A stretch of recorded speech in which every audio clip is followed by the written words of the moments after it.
So I'm back from NAMM. The NAMM recap vlog is up. If you haven't checked it out, go ahead and do that. I'll leave a card up here that you can click on if you haven't seen it yet. But I wanted to sit down and just give you my thoughts on the state of DJ technology and DJ gear moving forward in this year, and some insight on what I think might be happening and what we might see in the future. So if you guys aren't aware, obviously, with the DJ channel that I have, it's very DJ gear focused, along with tips and tricks. And I love technology. I'm a huge geek, nerd, whatever you want to call it, uh, especially when it comes to DJ gear, because I use it all the time. And I'm always excited to see what the next evolution of DJ gear is going to be. I started DJing when it was just two Technique 1200 turntables, and for me, being a more of an open format hip hop DJ, two-channel battle mixer, that was the gold standard for DJing as far as technology was concerned. Back then, the only thing that we were really focused on was how good the crossfader could be, how sharp the cut-in was, how smooth it was. Those were where the elevations in technology as far as DJ gear from the hip hop side really was, especially in the turntablist scratch scene. Most two-channel mixers sounded pretty bad. We didn't see a real big jump as far as sound quality until maybe the first crop of rain mixers like the TTM 52 and 54. This is before the 56 and 57 with Serato built in. I'm talking about the old Mojo mixers and the mixers you would see on videos like the old Table Turns videos, etc. But in the last maybe decade, almost 2 decades, we've seen technology just make huge, giant leaps in all aspects. The integration of computers into the DJ space, moving from turntables to CDJs, then CDJs that didn't take CDs anymore, and you're using USB flash drives, to all-in-one controllers, starting with like the Vestaxes, all the way up to what Pioneer DJ and Reloop and Denon, and the list goes on and on of all the companies that make quality DJ controllers. But now, for the last few years, it really feels like DJ technology is kind of at a standstill as far as hardware is concerned.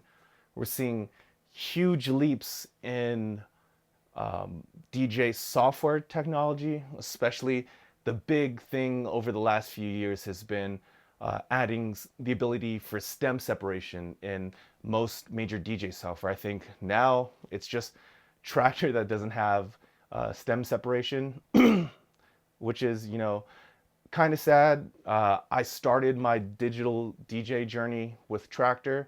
I really hope that Native Instruments can put some funding behind it and bring Traktor back to its previous glory. A great piece of software, but it's just lagging far, far behind and seems like an afterthought from them.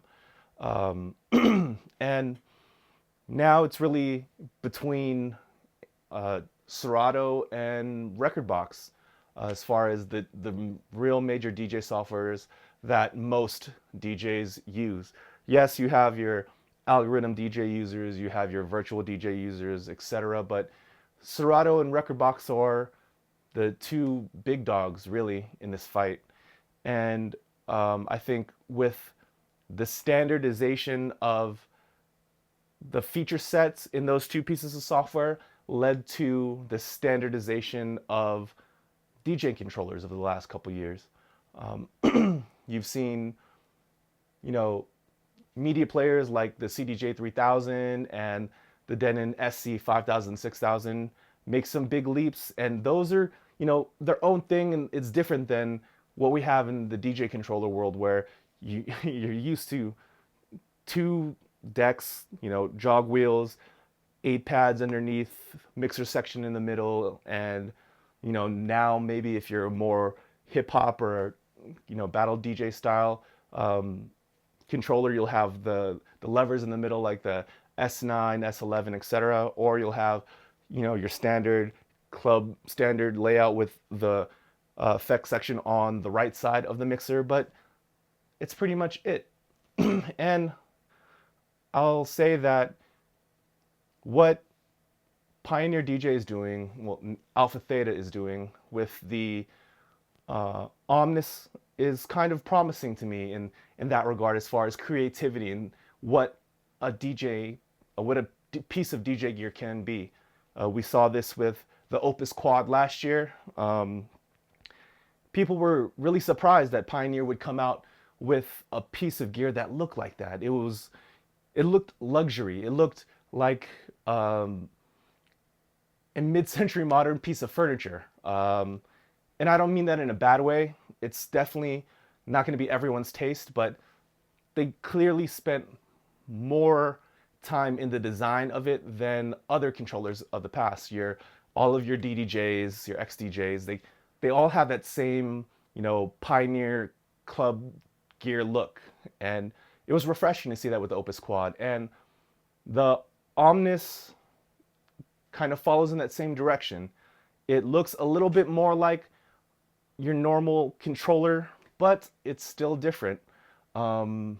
It's, first of all, it's a shade of navy blue, which is weird for Pioneer DJ.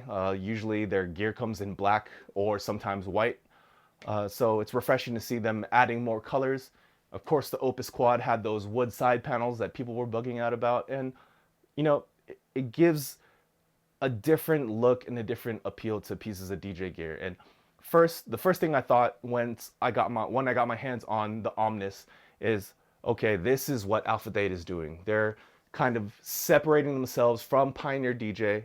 Again, according to Alpha Theta, Pioneer DJ will continue on, and Alpha Theta is not replacing Pioneer DJ, right?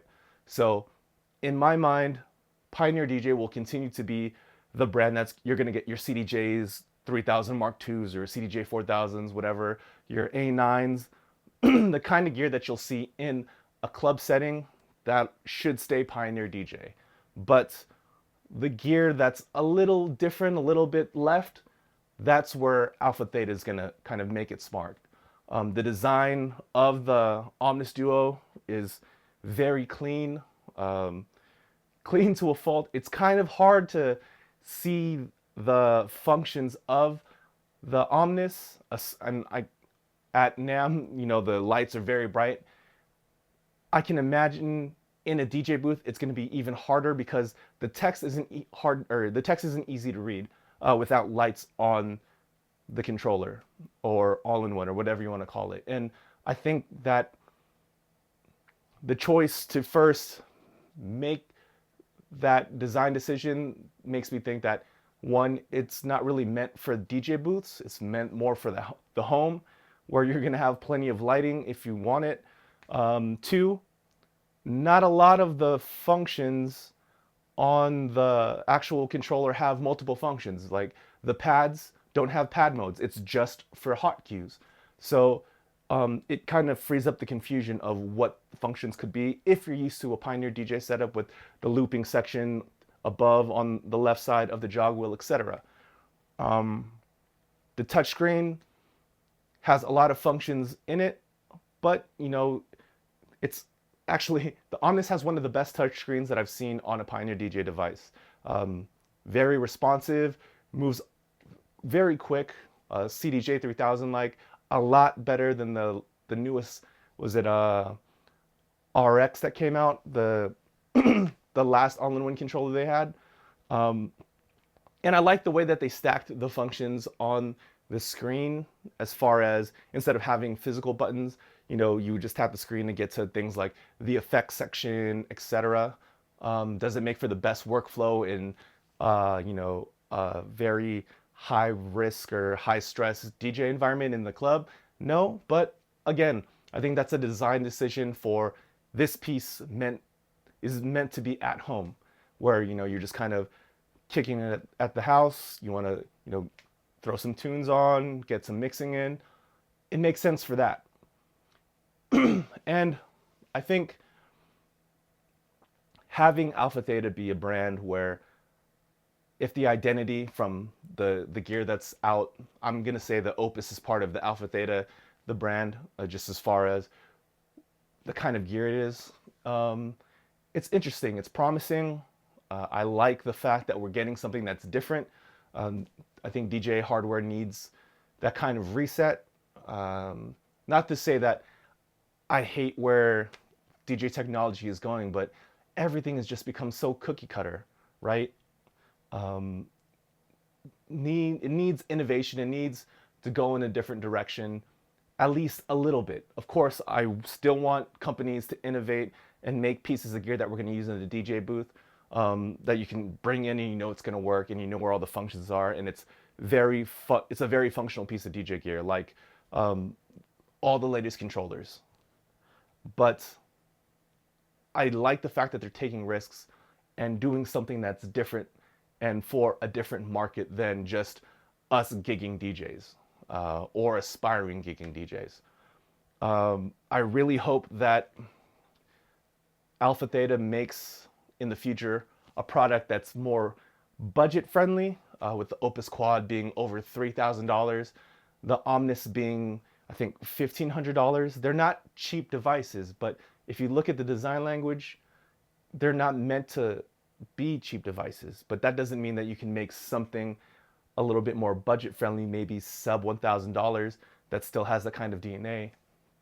And I think if they do that, they'll kind of round out their lineup. You know, you have your high-end Opus, you have your mid-tier Omnis, and then hopefully something a little bit cheaper that fits in that, you know, entry-level Alpha Theta piece of DJ gear. And with that, it makes me think of the future of DJing, if that's where the hardware is going. The merger between Serato and Alpha Theta. I know it's currently on hold in a New Zealand court somewhere.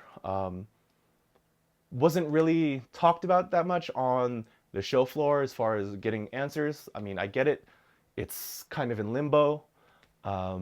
There's nothing set in stone. Of course, they're not going to say anything officially because nothing's happened. But I see a lot of people in comments in my own videos, on other social media posts, talking about the merge between Rekordbox and Serato. You know, Pioneer DJ and AlphaTheta, the name change has something to do with that merger. I don't think it has anything to do with that. I think that if you look at Alpha Theta as a holding company, much like in music with Denon, Rain, Newmark, Akai, it'll be something like that, where all these brands still exist under the umbrella and they all just have their own different functions. Although Rekordbox and Serato are competitors, for me, and in the DJ space, it really feels like they're for two different types of DJs in a lot of ways, right?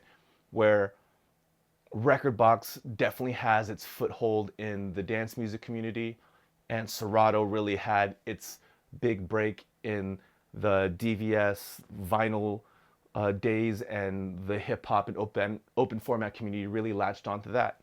Now you see a lot of DJs making the switch over from Serato to playing on sticks for a multitude of reasons: convenience of not having to bring a DJ bag, safety, because you know crime has gone up in the last few years, and leaving a gig after the club at 3, 4, 5 in the morning with a giant DJ bag on makes you look like a target.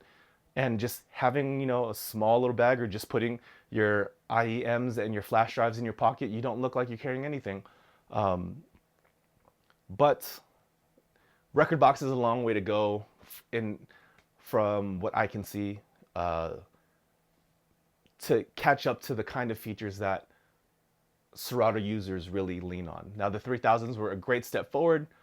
I actually had this conversation with a DJ friend of mine who, you know, does play some gigs on sticks, real big Serato DJ, but is moving to playing on sticks when, you know, they only have a gig that's an hour or two, or they're just headlining and they just need to bang it out.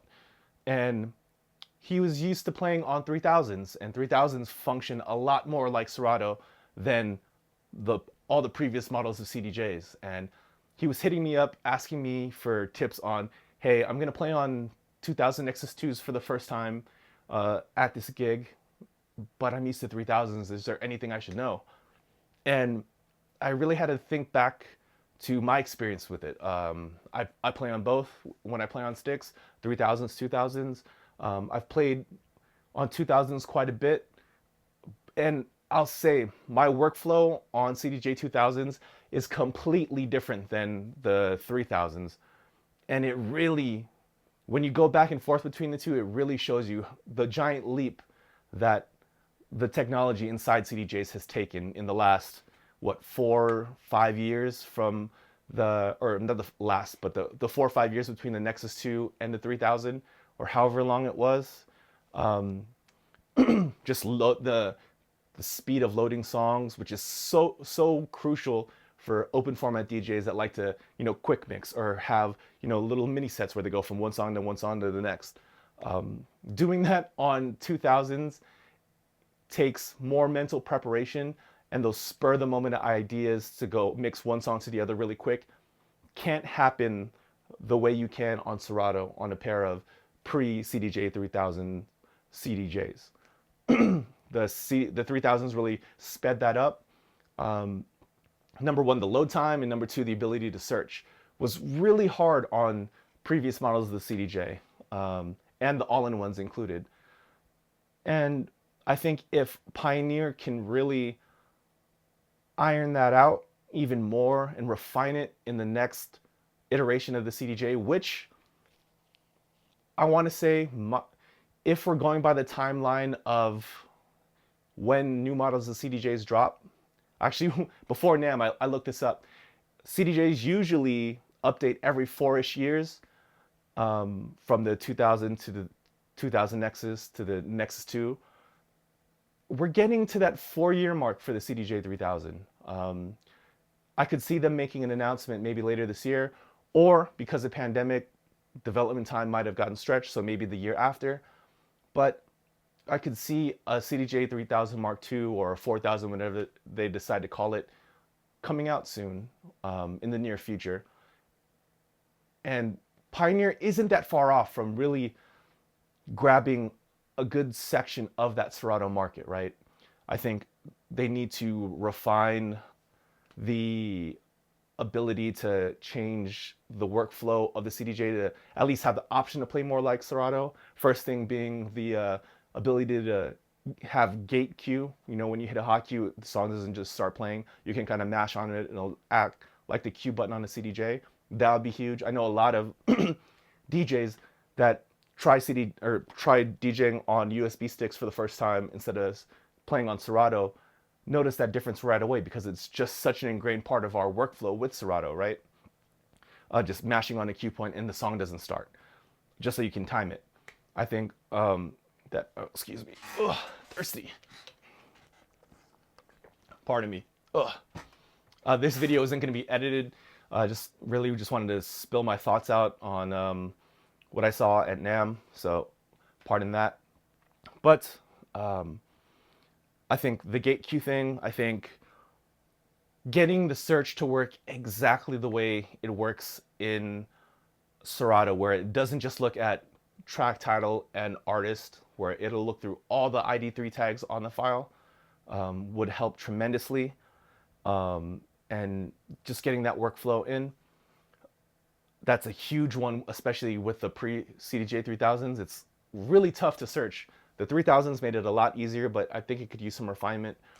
And number three, the next CDJs need to have Wi-Fi built in.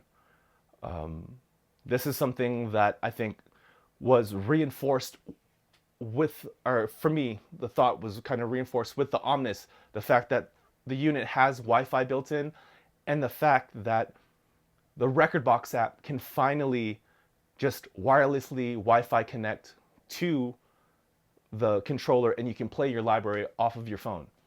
Huge. I had a video recently about the djay and record app getting updated and being able to live stream off of that, and that Wi-Fi integration, or just the integration of the phone into the club standard CDJ 3000 A9 setup it really seems like, especially after seeing that the Omnis had that ability to use Wi-Fi to connect to another phone app or mobile app and integrate it into the Rekordbox ecosystem, it seems like Pioneer is putting some good development into that part of Rekordbox. And if that's going to continue, the next CDJ, the next media player, the club standard needs to have the kind of Wi-Fi connectivity. Not just to unlock the ability to use your phone as for your library, but add streaming services, especially with Rekordbox Cloud. You know, if you're paying for that subscription for Rekordbox, why not make that incentive even higher, where you add the ability to, hey, show up to the gig. You don't even need a flash drive anymore. Just show up with the phone that you're probably already going to have in your pocket. Your library is already on the cloud because of Rekordbox Cloud, and it's backed up. You can just pull the songs, just select them on your way to the gig or before, download them to your phone. Once you get to the gig, connect your phone to the CDJ, and boom, you're playing your set. Awesome, awesome feature. That's one really cool thing with the Omnis to me, is that, say I had it in my living room, you know, my library is, my computer with my library on it is in the office, or my laptop's in my DJ bag, but I want to work on some mixes. Now I have the option to either try those mixes out on the Rekordbox app on my phone, because you can mix on the Rekordbox app by itself. But if I want to try it out on a piece of hardware, I don't even need to, you know, get a flash drive ready or find it.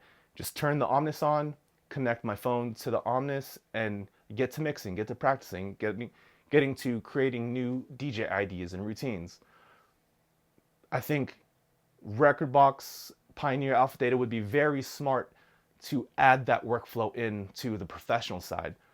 I know a touring DJ, you know, one of the biggest house DJs in the world, his tour manager is a friend of mine, and every gig he plays, pretty much, he makes sure that there is the hardline internet connection to the actual club setup or festival setup, because he has his computer on in Miami where he lives, and you know, his Rekordbox is up and that cloud is ready to go, and he plays a lot off of the cloud instead of, you know, keeping up to date flash drives. Just show up to the gig, have that flash drive with the key that you need, which still boggles my mind why Pioneer DJ did that. You still need to plug a flash drive in to unlock the cloud feature on the CDJs, finds all of his tracks and plays off of that. Now, the evolution of that should be that you don't even have, you skip all of those steps. Just hit connect on your phone, hit connect on the CDJs, and you're good to go. I think that could be a really big play for Rekordbox. It's something that Serato can't do, especially because Serato requires a computer. Although Rekordbox has Rekordbox DJ, where you have the actual laptop and, you know, the app on your laptop. When you say Rekordbox to a DJ, he thinks USB. He or she, I'm sorry, they think USB sticks. You know, that's what Rekordbox means to most DJs out there. And they need to play to that strength. They need to play to Rekordbox being synonymous with playing without a laptop, while Serato, to me, means playing with a laptop but having increased features. And they both serve their purpose. I love both. I still use Serato more, but I still find myself using Rekordbox from time to time a lot, because I just like switching it up, and I want to get that skill set down the way that my Serato workflow is. I can play on Serato and I know where all the functions are like the back of my hand. I don't have to think about it. With playing on sticks, I still have to think about it. Where am I jumping on the CDJ, especially because, like I said, the way I play on 2000s is way different than the way I play on 3000s. Just getting that refined and being able to do it without having to think twice. Now, the big one, and Denon, again, Engine DJ beat Rekordbox to this. Engine has the ability to have stem separation in the standalone units, that Prime 4 Plus, I believe, and all of the units moving forward will have stem separation. That's crazy. That's the first piece of DJ gear that has stems separation without the need of a laptop or a laptop app. And I think that Pioneer needs to add that to the next CDJ, or the one after it. It needs to just at least be in development, or the thought of it has to be in there, right? I know when I play on sticks, because I've been playing on Serato with stems for like the last year, I have certain mixes or certain ways I want to transition in and out of songs where I use stems a lot.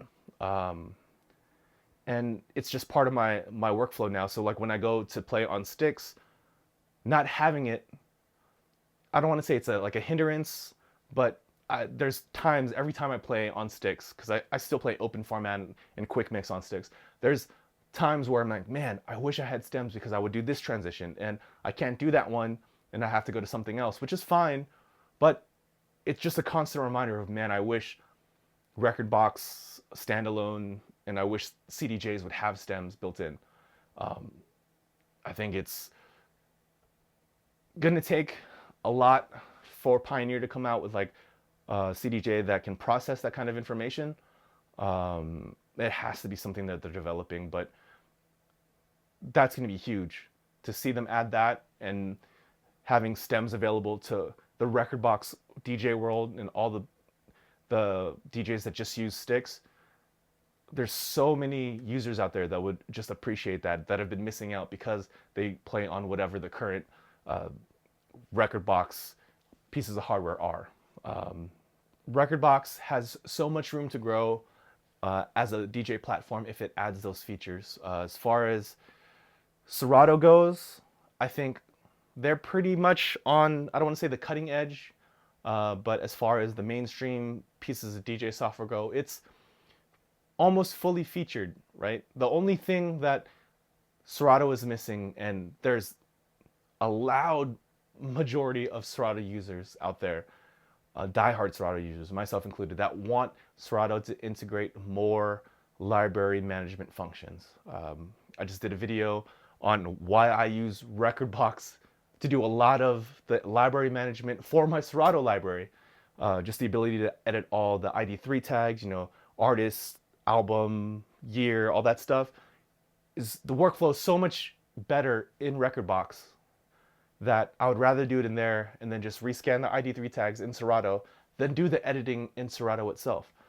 I think the big jump for Serato, what it could be, is adding those functionalities. Yeah, they're not the flashiest functions, but they're so important. Being able to mass edit tags would be great. Being able to search in specific crates is something that people have been asking for years, would be fantastic. It really comes down to the library management system in Serato that could use an overhaul. Maybe in Serato DJ 4 would be great, or 3.5 or whatever they want to call it.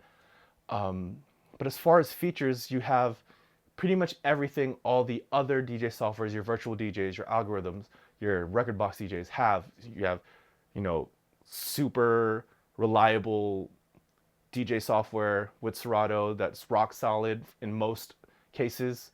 You have stems, you have effects, all of that stuff is pretty much taken care of. It just, what's missing, and I think a lot of Serato DJs would agree, is the library management side. And it needs to be fixed or just added on to just change the workflow and make it easier for a lot of DJs out there. I know plenty of DJs that used to do their library management in iTunes before it was Apple Music because it was so much easier. But now with the broken-ish integration of Apple Music and Serato, it's not a viable option for a lot of DJs, myself included. DJing with a laptop shouldn't need multiple softwares to get the most optimal workflow, right?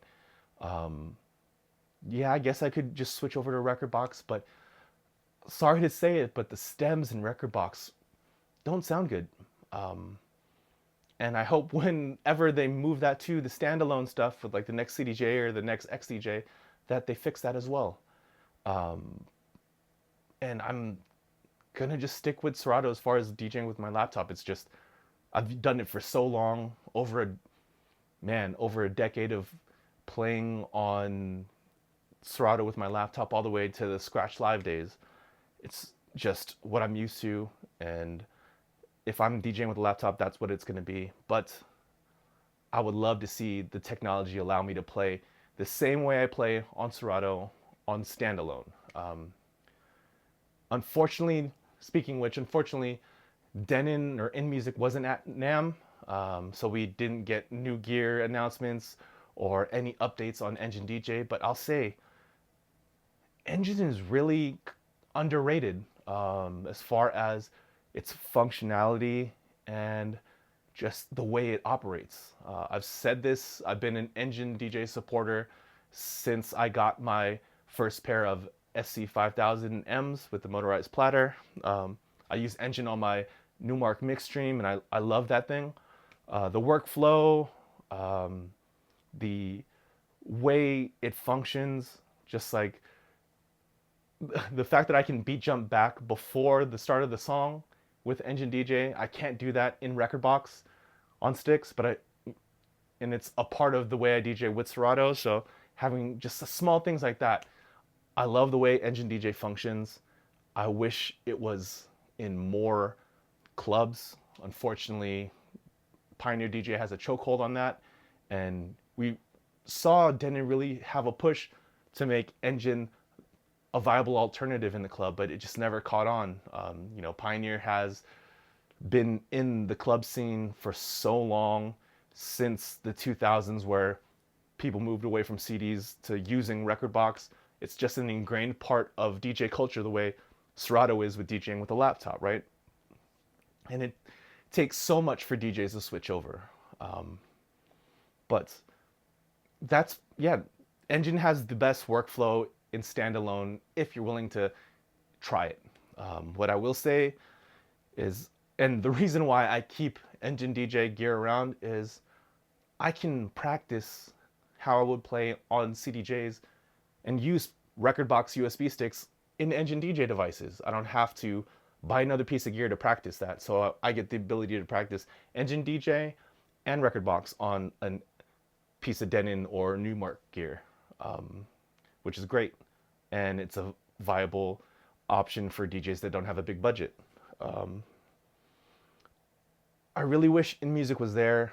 I'm really curious to see where Denon, Numark, and Rain are going this year. I really wanted to see a new piece of Rain gear. It's been a while, besides the Rain 4. I would love to see if they can integrate Engine DJ in a piece of Rain gear. I don't know if that makes 100% sense, because Denon is their flagship line for Engine, and their Rain has been a flagship line, but not for Engine so far. But we'll see. I could see an Engine piece of DJ gear with a screen and motorized platters being a piece of Rain gear instead of a piece of Denon gear. Hopefully, I would love that. Love that. A true competitor to the Rev 7 with Rain badging on it, I think would make waves. The Rain 1, it was almost there, but if you add built-in hardware effects and the ability to play standalone, I think would push it over the top and make a really interesting competitor to the Rev 7. And I mean, where else is DJ gear going? I guess the only other big news technology-wise is Laidback Luke really making his push for his first piece of branded DJ gear, the Mixtor Pro, with Reloop. He's really set on just DJing off of his phone and that Mixtor. I think it's cool. I think it's nice to see that kind of, different than the club standard setup. It's not for everybody, but like I mentioned in my NAMM vlog, that Mixtor Pro is built well. It has a nice metal construction, has some nice weight to it. Man, a lot more buttons on it, a lot It's laid out a lot more for real live DJ performance. It just made sense looking at it a lot more than the first mix tour did, where it kind of looked like a big, I don't want to say beginner controller, but a more budget controller. This one definitely looks like it could be used in a club setting, and it would look like it belongs there. How many DJs are going to make that switch to playing on Algoriddim with no decks? I don't know. But I would love to see Algoriddim be a bigger player in the DJ space. I think if they can figure out a way to get the new phones, these are a lot more powerful than they were a few years ago with pre-USB-C and all that stuff. If they can figure out a way to just plug your phone into a club standard Pioneer setup and you have everything available like HID, that would be game changing for Algoriddim. You would see a lot more DJs willing to try. I've tried using Algoriddim on my iPad. It's cool. I just did it to see if it would work.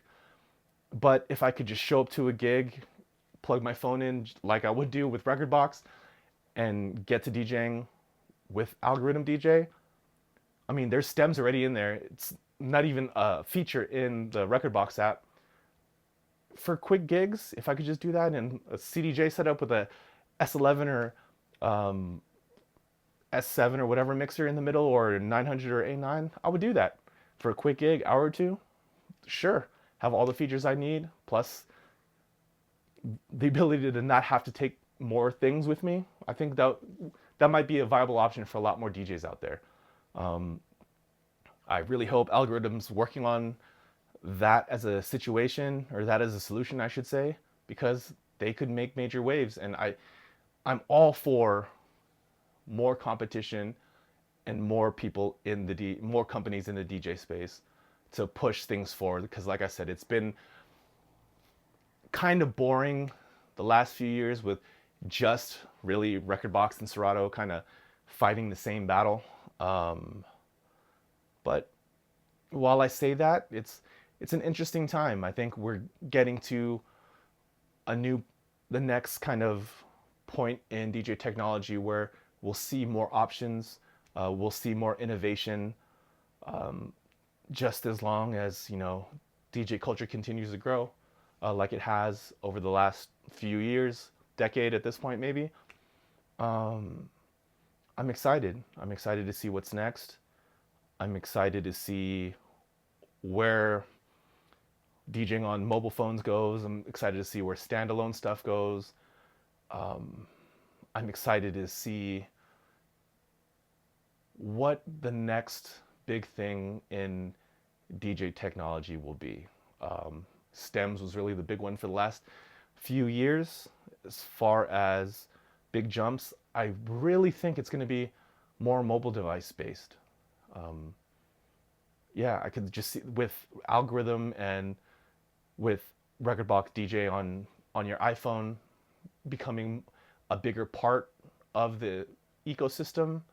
It just seems like the next logical step, and I'm here for it. I really hope we get more announcements later this year, and I really hope that, we get some pretty cool pieces of DJ gear, because not only do I want to make videos on it, I want to get my hands on it and try it. Like I said, I'm a nerd and a geek at heart, and I'm sure a lot of you watching are as well. And yeah, that's it for me today. Catch you guys in the next one. Oh, and let me know what your guys' thoughts are on where everything is in the DJ world technology-wise. What did you want to see at NAMM, and what do you hope to see come out later this year or in the next year or two? I definitely want to be a part of that conversation. Leave it down in the comments below. Catch you guys in the next one.